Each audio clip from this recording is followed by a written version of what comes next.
In the past 24 hours, Iran has lost 3 of its most senior national security officials in a series of targeted strikes: its intelligence minister, the secretary of its Supreme National Security Council, and the commander of one of its largest paramilitary forces. All 3 confirmed dead. All 3 killed within the same 24-hour window. This is not a coincidence, and it is not a random sequence of events. What is unfolding on day 19 of this conflict represents the most significant shift in the nature of this war since it began on February 28th. For the first 18 days, the campaign focused largely on military and nuclear infrastructure. Today, the targeting appears to have moved to something different: Iran's ability to make decisions, coordinate responses, and govern itself under fire. And while that was happening, while Iran was absorbing these losses, President Trump stood before reporters and said something that told the world everything it needed to know about how long this war is expected to last. When asked directly when this conflict would end, he paused and replied, "When I feel it in my bones." No timeline, no defined endpoint, just instinct. From the man running the most consequential military operation in a generation. I am Ethan Walker. This is your Day 19 special report. Everything you are about to hear is fully verified and sourced. Let us begin. Let us go through each of these 3 figures: who they were, what roles they held, and why their deaths in quick succession represent such a significant development. The first is Esmail Khatib, Iran's Minister of Intelligence. Khatib was appointed to his position in 2021 and was responsible for overseeing Iran's domestic and foreign intelligence operations. The Ministry of Intelligence, known in Iran by its Persian acronym MOIS, is one of the most powerful and secretive institutions in the Iranian government. It coordinates intelligence gathering across the region, monitors internal dissent, and plays a central role in Iran's relationships with allied armed groups across Iraq, Syria, Lebanon, and Yemen. Khatib was not a public figure. He was an operational one. His death, confirmed by Iranian state media on the morning of March 18th, represents a significant blow to the institutional knowledge and operational continuity of Iran's intelligence structure. The second official is Ali Larijani, Secretary of Iran's Supreme National Security Council. Larijani is a name that carries enormous weight in Iranian political history. A former parliament speaker and former lead nuclear negotiator, Larijani spent decades navigating the complex intersection of Iranian domestic politics and international diplomacy. He was considered one of the most experienced strategic thinkers in the Iranian system, and notably one of the figures who had historically advocated for negotiated solutions to Iran's nuclear disputes with the West. His death, reported on March 17th, removes from the picture someone who understood both the internal workings of Iran's security establishment and the diplomatic channels that any future peace process would need to run through. The third official is Gholamreza Soleimani, not to be confused with Qasem Soleimani, the IRGC commander killed in a U.S. drone strike in January 2020. Gholamreza Soleimani was the commander of the Basij, a large paramilitary volunteer force that operates under the authority of the Islamic Revolutionary Guard Corps and reports ultimately to the supreme leader. The Basij plays a significant role in internal security, mobilization during wartime, and the enforcement of state authority at the street level inside Iran. His reported death on March 17th, confirmed by Iranian state media, removes another key figure from Iran's internal security and mobilization apparatus at a moment when that apparatus is under enormous pressure. 3 officials, 3 critical security positions, all gone within 24 hours. According to reporting from Iran International and Al Jazeera, this brings the total number of senior Iranian officials reported killed since the conflict began on February 28th to more than 30. That figure, if accurate, represents a systematic and accelerating campaign targeting Iran's decision-making infrastructure, not just its weapons systems. Here is the strategic reality that these 3 deaths create for Iran, and why this development matters beyond the military dimension of the conflict. Every organization, military, governmental, or otherwise, operates on institutional knowledge. The people at the top of any security apparatus are not simply administrators. They carry years or decades of relationships, contacts, operational experience, and contextual understanding that cannot be transferred to a replacement in days or even weeks.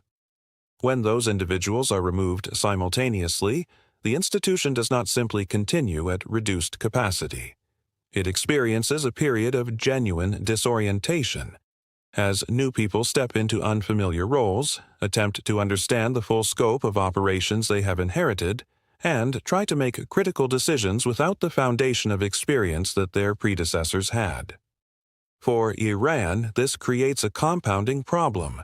The country is already managing the pressure of an ongoing military campaign that has struck thousands of targets across its territory. Its air defense systems have been significantly degraded. Its naval capabilities have been reduced. Its nuclear infrastructure has sustained severe damage. And now the people responsible for coordinating Iran's response, for processing intelligence, for making security policy decisions, for managing internal stability, are being replaced by individuals who are, by definition, less experienced in those roles and operating under extreme pressure. Analysts speaking to Reuters and Al Jazeera this week have described this as a deliberate strategy of institutional decapitation, targeting not just physical assets, but the human infrastructure of governance. The goal, as these analysts describe it, is not only to degrade Iran's military capability, but to make it progressively harder for Iran to coordinate, respond, and sustain a coherent strategic position as the conflict continues. Whether that strategy ultimately succeeds or accelerates the risk of unpredictable escalation is the central question hanging over Day 19. Now let us talk about two statements from the United States side today that carry enormous significance for understanding where this conflict is heading. The first is Trump's answer to the question every journalist, every market trader, and every family watching the cost of living rise has been asking: when does this war end? Standing before reporters, President Trump paused before giving an answer that surprised even experienced correspondents covering the White House. He said, "When I feel it in my bones." That is not a timeline. It is not a military objective. It is not a diplomatic framework. It is a statement of pure personal intuition from the commander-in-chief of the largest military force ever deployed against Iran. And while that might sound dismissive, it actually tells us something important. It tells us that there is no defined public endpoint to this conflict, no stated criteria for what success looks like, no clock counting down toward a ceasefire. The war ends when the president decides it ends, and right now he does not feel that moment has arrived. The second signal came from the White House scheduling office.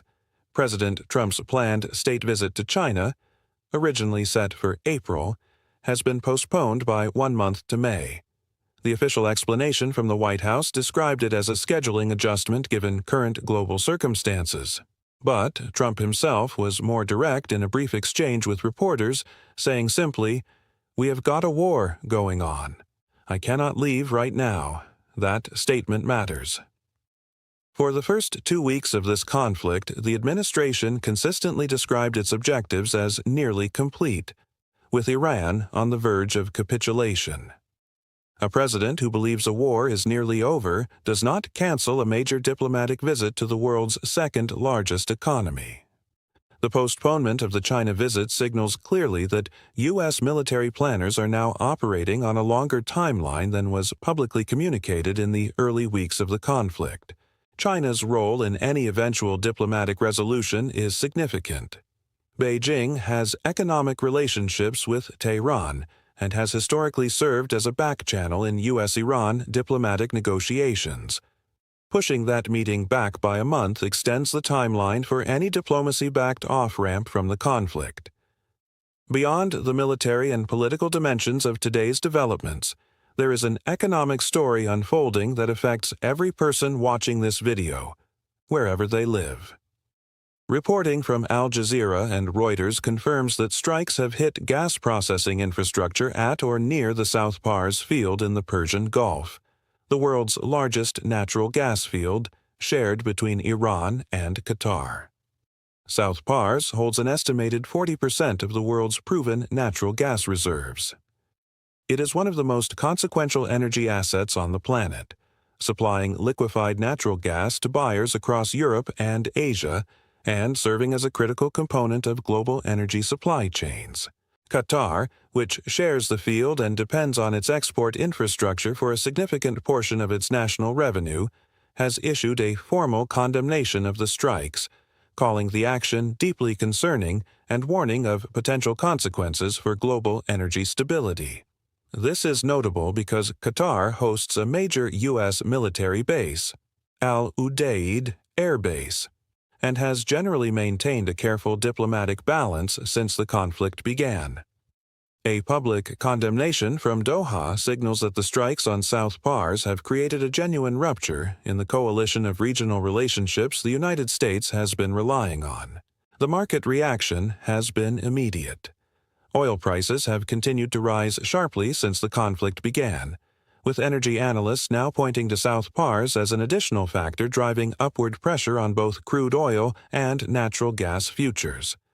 Natural gas futures in European markets have surged significantly this week as buyers assess the risk to supply.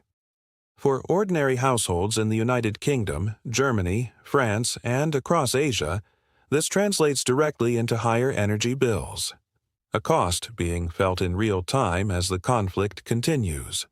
U.S. fuel prices have also risen substantially since February 28th, the date the conflict began. The increase represents a meaningful additional burden for American families managing household budgets that were already stretched by years of inflation pressure. This is the economic dimension of the conflict that connects directly to the lives of people far removed from the Persian Gulf, and it will continue to worsen for as long as the Strait and the energy infrastructure of the region remain unstable. No report on this conflict would be complete without acknowledging its human dimension. On all sides, Iran's Red Crescent Society, in its most recent public report, has documented significant civilian casualties and infrastructure damage inside Iran since the campaign began. Iranian health authorities have reported thousands of civilian deaths and injuries, alongside extensive damage to residential buildings, hospitals, schools, roads, and utility infrastructure. These numbers are difficult to independently verify given restricted access to the country, and both sides dispute casualty figures.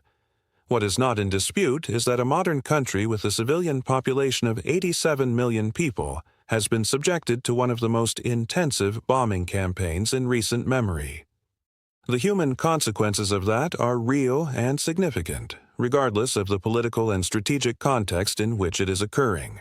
On the American side, President Trump attended a dignified transfer ceremony at Dover Air Force Base today, as the flag-draped coffins of 6 U.S. service members were returned to American soil. The Pentagon confirmed that these soldiers were killed not in direct combat with Iranian forces, but in a mid-air collision between a KC-135 refueling aircraft and a transport plane during an aerial refueling operation over Iraq. Both aircraft were lost. 13 crew members in total were killed in the accident. 6 were returned today. The remaining 7 will be repatriated over the coming days. The accident is a reminder of something that tends to get lost in coverage of airstrikes and missile launches. Sustaining a high-tempo military campaign for 19 consecutive days across thousands of kilometers of operational theater puts enormous strain on aircraft, on maintenance crews, and on the men and women flying these missions. Operational accidents caused by fatigue, mechanical stress, and the cumulative pressure of extended operations are an inevitable part of large-scale military campaigns. They represent a cost of war that is just as real as combat casualties, and they deserve to be acknowledged. The United States has now lost 13 service members in this conflict. As the campaign enters its 4th week with no defined endpoint publicly stated, that number will continue to grow. Here is where we stand on Day 19 of the Iran War, March 18, 2026. 3 of Iran's most senior national security officials have been killed within 24 hours. The intelligence minister, the Security Council secretary, and the Basij commander. Over 30 senior Iranian officials have now been killed since the conflict began, according to multiple international news sources. Infrastructure strikes have hit gas processing facilities near South Pars, the world's largest natural gas field, triggering condemnation from Qatar and a new surge in global energy prices. President Trump has acknowledged publicly that this war is not ending soon, postponing his China visit by a full month. 13 American service members have now lost their lives, and Iran, despite its losses, continues to fire missiles toward Israel and U.S. regional assets. The fundamental tension at the heart of this conflict has not changed. The United States and Israel cannot accept a nuclear-capable Iran. Iran cannot accept the destruction of its governing structure. Both sides are absorbing enormous costs, military, economic, and human, and neither has yet reached the point where the cost of continuing outweighs the cost of stopping. Until that calculation changes on one side or the other, or until a third party creates a credible diplomatic off-ramp, this war continues. Day 20 begins in a few hours, and we will be here to cover it. If you have been watching this series since day 1, thank you. If this is your first report with us, subscribe now and hit the bell notification. We cover every single development as it happens, fully verified, fully sourced, every day. Drop your thoughts in the comments. What do you think changes the calculation for either side? What would it take to bring this conflict to an end? I read every comment and your perspective matters. I am Ethan Walker. Stay informed, stay engaged. We will see you on day 20.